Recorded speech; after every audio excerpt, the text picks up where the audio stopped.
Hello, grade 5. This week's vocabulary is on page 120 and 121 in your Reading Writing Workshop textbook. Number 1 is behaviors.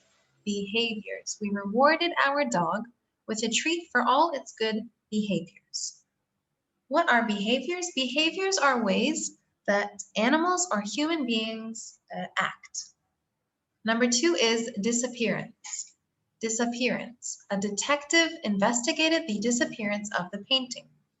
What does disappearance mean, or when does a disappearance happen? It happens when something or someone can no longer be found. Number 3 is energetic. Energetic. Rena is so energetic she ran 3 races and was not even tired. An energetic person is someone who is active and full of life. Okay, so a synonym for the word energetic is active. Number 4, flurry. Flurry. The wind blew a flurry of blossoms off the cherry trees. All right, here's another example of flurry. Think if, for example, somebody receives a flurry of phone calls. This means that they receive many phone calls at once. Number 5 is migrate. Migrate. Some birds migrate to warmer places each winter.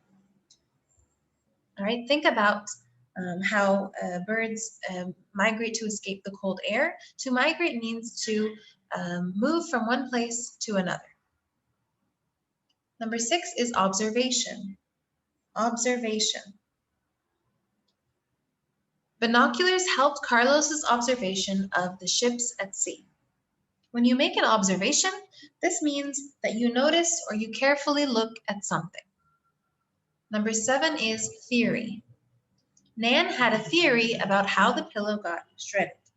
A theory is an idea or an opinion that has not yet been proven to be true. All right, so based on this photo, I would have a theory that the dog is the one who shredded the pillow. And number 8 is transformed. Large, colorful clothes and face paint transformed Nora into a clown. To transform something means to change how it looks. All right, so think about, for example, if you have an old and rusty car, you can take it to a mechanic, you can take it to a car repair shop, and the way that it looks can be transformed.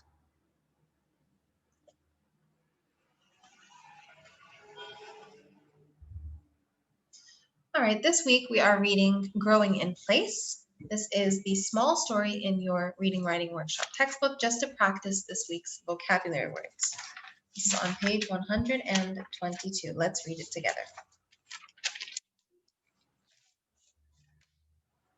Growing in Place. The story of E. Lucy Braun. Taking root. How could 2 different things have the same name? Emma Lucy Braun might have wondered that as a child.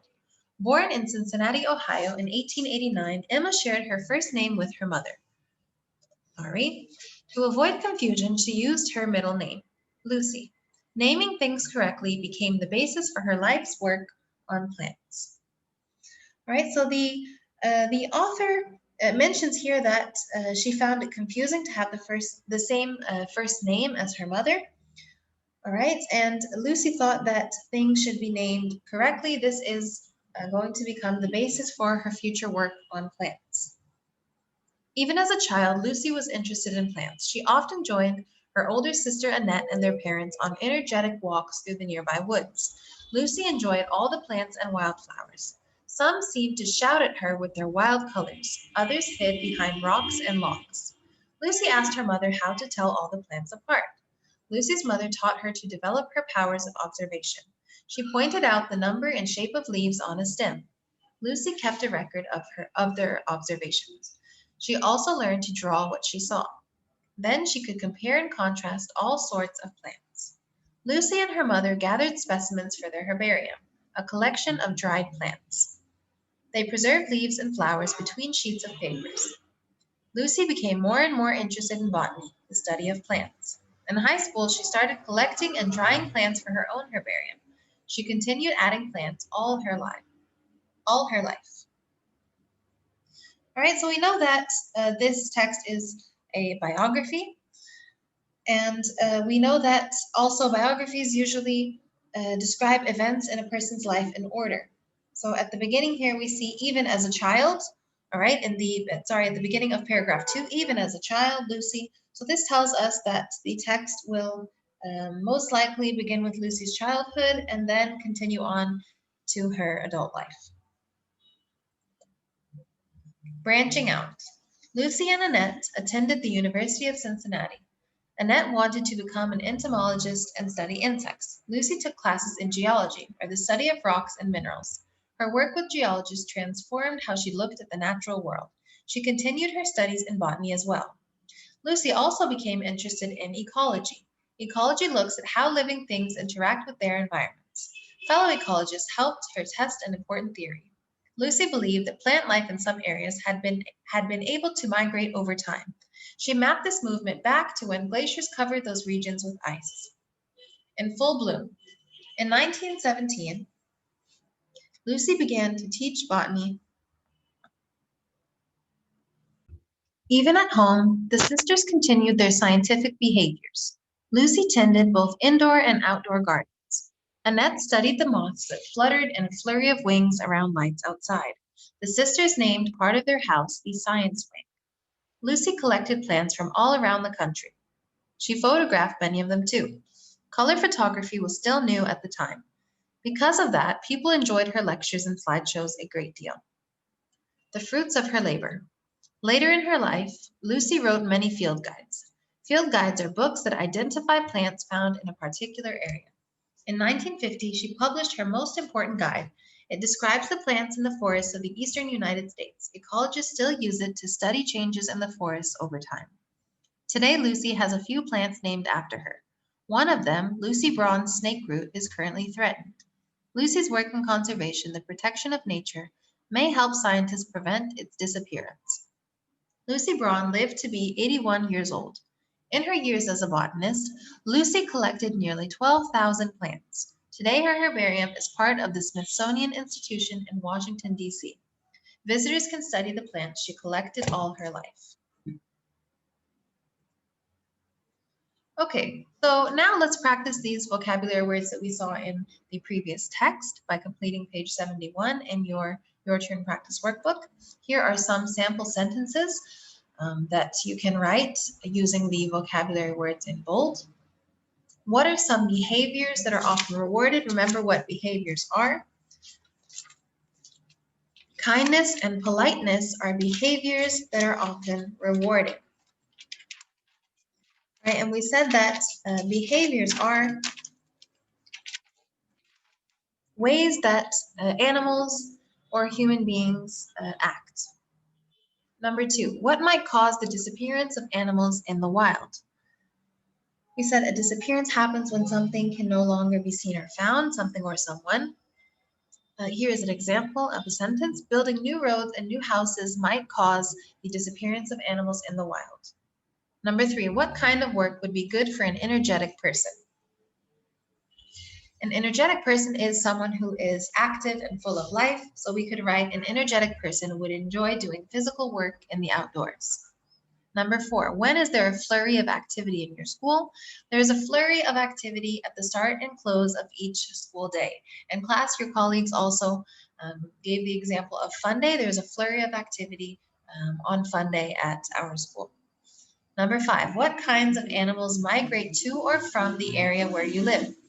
Birds migrate from our area in the fall and return in spring. Number 6, what is an observation you have made about the weather in your area? I have made the observation that the warmest days are often the sunniest. Or I have made an observation that it is cold in December. Or I have made an observation that towards the beginning of December, it starts to rain. Number 7, in what school subject might you test a new theory? I might test a new theory in science class. Number 8, how can an actor be transformed in a movie? Remember, when you transform something, or if something is transformed, this means that the way it looked or how it looked was changed. So an actor can be transformed by using makeup and costumes. All right, now I would like for us to also complete page 76 in your turn practice workbook about the features of biographies. Just to summarize, a biography tells the true story of another person's life. It is told in the third person using pronouns such as he and she. So it is about somebody's life, but told by another person. And it may include photographs and illustrations. Also labels and captions. All right, it says at the bottom here, labels identify the images and captions may add information. Okay, so page 76, the bare facts. Frank Craighead and his twin brother John grew up near Washington, D.C. They learned a great deal about nature from their father. The brothers later used this experience to create survival courses for the military. After World War I, Frank and his brother studied grizzly bears in Yellowstone Park. Frank developed radio collars to track bears as they roamed from place to place. His observations made him an expert on bear behavior. So how do we know that this is a biography? The author provides details about a real person's life, such as where he was born and what he achieved, and the text is written in the third person. It uses the pronouns he or she. Number 2, what evidence from the text suggests that Frank Craighead thought of new ways to study wildlife? The author writes that Frank Craighead developed a radio collar to help track bears as they roamed in the wild. Number 3, how are the events from Frank Craighead's life presented in the text? They are presented in sequence, all right, the order in which they happened. They started with Craighead's childhood and ended with his adult life. And finally, number 4, what additional information does the photo caption provide about Frank Craighead? Here, look at this photo. There is a caption at the bottom that shows that Frank Craighead studied grizzly bears and he helped to protect their habitat.